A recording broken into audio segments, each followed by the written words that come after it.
الحمد لله نحمده ونستعينه ونستغفره ونعوذ بالله من شرور أنفسنا ومن سيئات أعمالنا من يهده الله فلا مضل له ومن يضلل فلا هادي له أشهد أن لا إله إلا الله وحده لا شريك له وأشهد أن سيدنا محمدا عبده ورسوله اللهم صل وسلم على سيدنا محمد وعلى آله وصحبه وسلم عما بعد فيا معاشر المسلمين اتقوا الله تعالى حق تقاته ولا تموتن إلا وأنتم مسلمون. Ma'asyiral hadirin, sidang Jumat yang dimuliakan Allah Subhanahu wa taala. Di hari Jumat yang penuh barakah ini, melalui mimbar yang penuh kemuliaan ini, saya selaku khatib mewasiatkan kepada diri saya pribadi khususnya dan kepada seluruh jamaah kaum muslimin umumnya untuk senantiasa meningkatkan takwa kita kepada Allah Subhanahu wa taala. Takwa dalam arti menjalankan segala perintah-perintah Allah dan menjauhi dari apa yang dilarang oleh Allah Subhanahu wa taala. Yang kita berharap mudah-mudahan dengan ketakwaan kita kepada Allah Subhanahu wa taala tersebut mengantarkan diri kita menjadi hamba-hamba Allah yang beruntung, hamba-hamba Allah yang kelak dikumpulkan bersama baginda Nabiuna Muhammad sallallahu alaihi wasallam. Alhamdulillah, puji syukur kehadirat Allah Subhanahu wa taala jalla jalaluh yang masih memberikan kita nikmat sehat afiah, nikmat iman, nikmat Islam, nikmat taufik dan hidayah, sehingga kita bisa melangkahkan kaki ke tempat yang mulia ini dalam rangka beribadah kepada Allah Subhanahu wa taala. Maka kita berharap kepada Allah, semoga perkumpulan kita pada siang hari ini senantiasa mendapatkan ridha dan barakah dari Allah Subhanahu wa taala. Dan sepulangnya kita dari masjid ini, semoga Allah telah ampuni dosa kita semua, Allah angkat derajat kita semua, Allah kabulkan hajat keinginan kita semua, dan mudah-mudahan kelak Allah kumpulkan kita semua lagi dalam surganya Allah Subhanahu wa taala. Amin ya rabbal alamin. Ma'asyiral hadirin, sidang Jumat yang dimuliakan Allah Subhanahu wa taala.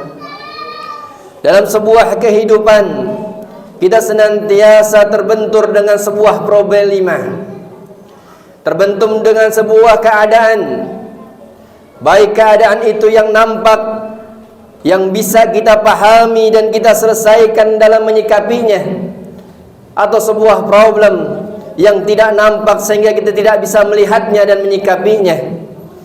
Tapi ketahuilah, di setiap apa-apa yang tidak nampak, di setiap apa-apa yang disembunyikan oleh Allah Subhanahu wa taala, tentu memiliki sebuah hikmah yang besar dari Allah Subhanahu wa taala. Sesuatu yang kita tidak pernah ketahui tentu mempunyai rahasia yang besar dari Allah Subhanahu wa taala, sehingga bagi seorang hamba tidak pantas kita suudzon, berburuk sangka kepada Allah Subhanahu wa taala. Sebagaimana yang dikatakan oleh Sayyidina Ali Zainal Abidin Ibn Husain Ibn Ali bin Abi Talib radhiyallahu anhum, beliau katakan, sesungguhnya Allah Subhanahu wa taala menyimpan rahasia 3 perbuatan dengan 3 rahasia selanjutnya. Sebagaimana beliau katakan, innallaha habba'a salasan fi salasin. Al-awwal habbasa rida'u fi ta'atih fala tahtakiru min ta'atihi syai'an fala'alla rida'uhu fih. Al-Imam Ali Zainal Abidin mengatakan, yang pertama yang disembunyikan Allah Subhanahu wa taala adalah tentang ridhanya Allah Subhanahu wa taala, tentang ridha Allah dalam setiap ibadah-ibadah hambanya, tentang ridha Allah Subhanahu wa taala tentang aktivitas-aktivitas kehidupannya, yang mana Allah Subhanahu wa taala tidak pernah memberitahu kepada hamba-hambanya ibadah mana yang telah diridhoinya, ibadah mana yang telah diterimanya, ibadah mana yang mungkin Allah tolak daripadanya. Maka dari itu ma'asyiral hadirin rahimakumullah, bagi kita seorang hamba, seorang umat daripada baginda Nabi Muhammad sallallahu alaihi wasallam, tugas kita hanya satu, beribadah sebanyak-banyaknya kepada Allah dan luruskan niat kita hanya mencari ridha Allah Subhanahu wa taala. Karena ma'asyiral hadirin rahimakumullah, ridha Allah tidak terletak dari seberapa banyak kita ibadah.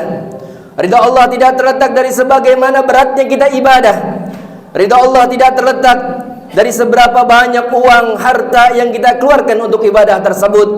Tapi ridha Allah terletak ketika ibadah kita ikhlas karena Allah Subhanahu wa taala.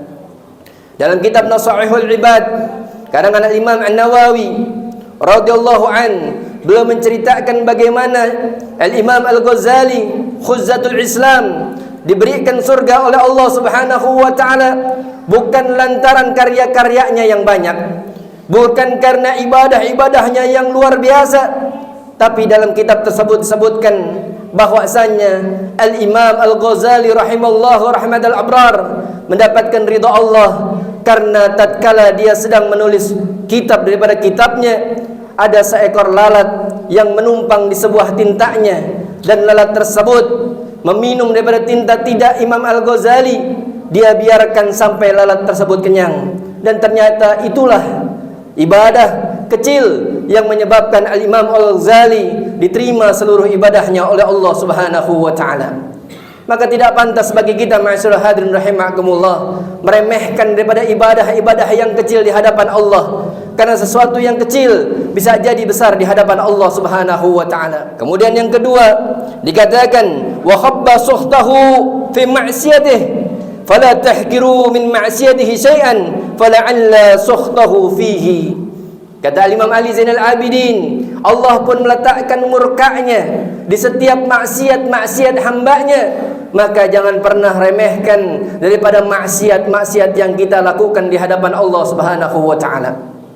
Seberapa besar maksiat kita di hadapan Allah ataupun kecil di hadapan Allah, karena sesungguhnya Allah melihatnya.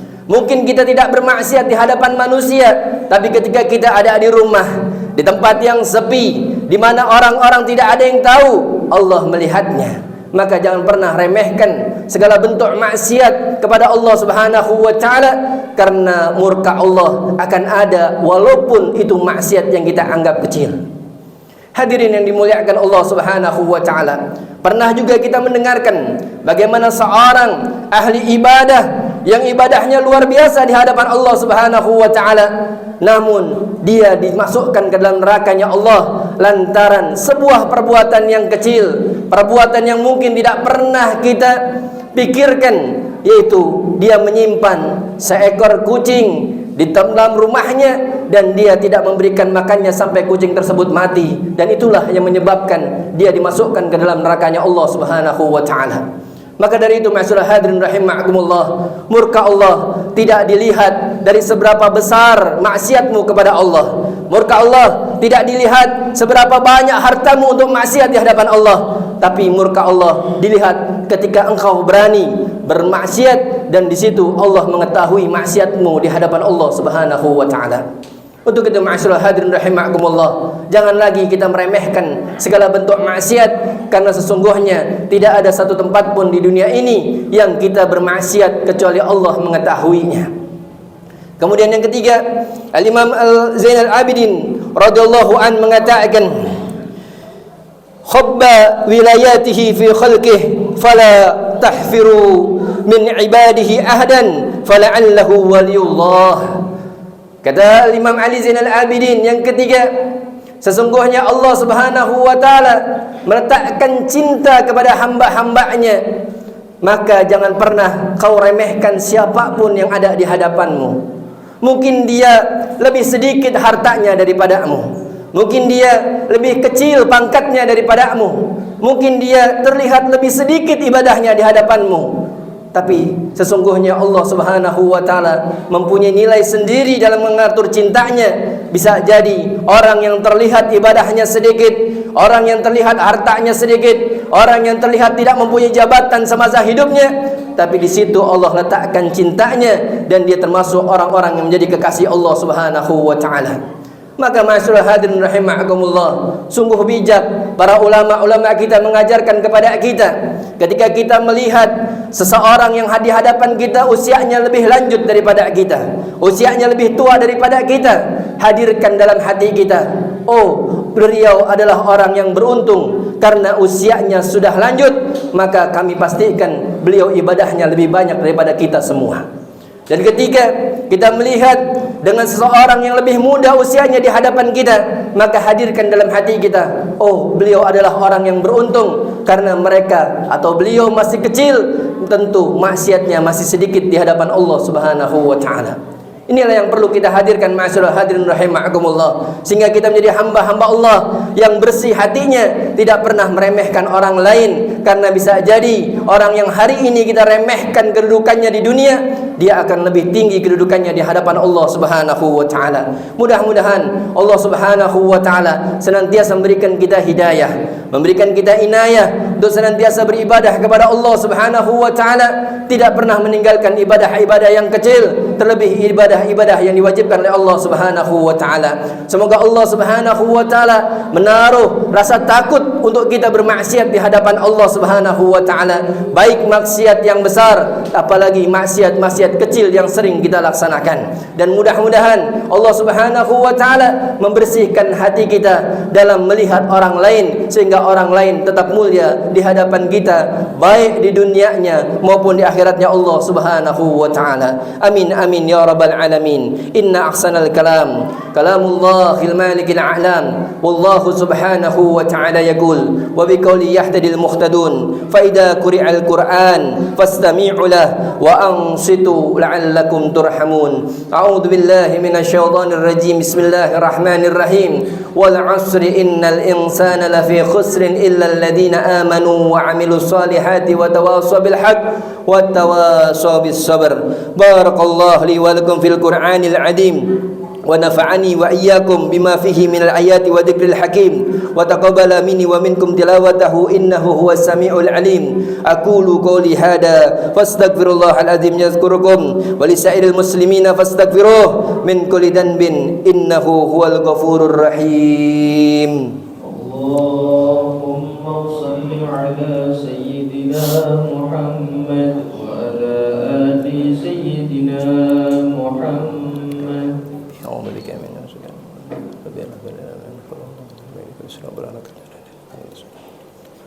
Subhanallah.